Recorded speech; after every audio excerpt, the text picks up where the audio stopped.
Chibay ule bukbon karot dona marchahi ka zai kaka te kan zai kaka mo kan chun pop hian ro laya puak ang te hi om ve lawa bukbon poi mun thum vela ka zai kak ve anga a min ma a tel bukbon a hian ka chulang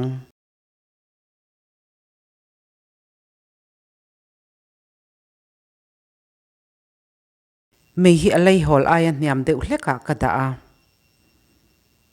min thatakin kan ro don nia atul da na zirin kan let ve ze langa marcha hi chu kan du zat kan manganga marcha pui pa ngai marcha te te po man thei veka aro nge hi ni se tui du bi ka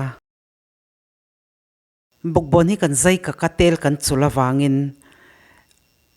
a min rol thapi ka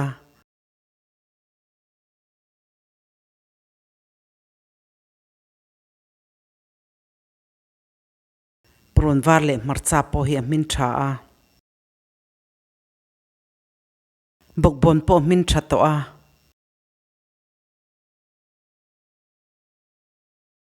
purun var le marcha hi ka rot ma saphotang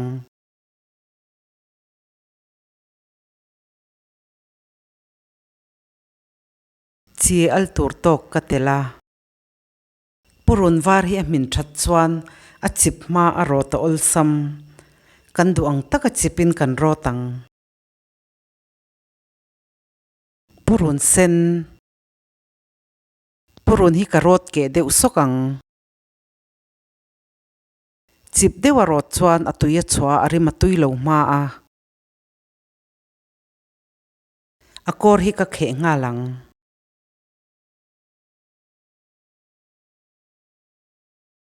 chem mang hian khe ol em ema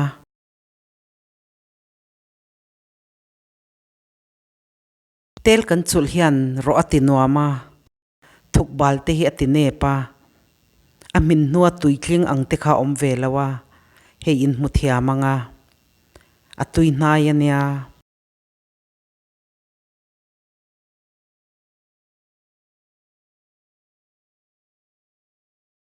kachan sin dewa kada dai deuh photang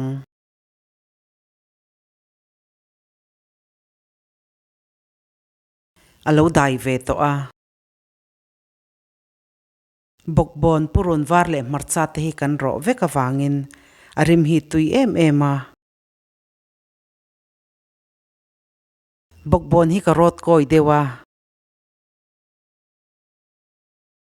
dhania ka tela ba khorzok po atil theya a in rem ve ve ha dhania hi ka rot le de photang hetia kan rot hian arima chuak tha a siam ol samina tui lu to kania ti hian thatakin ka chopol le a kachenel min clear saka wangin kalome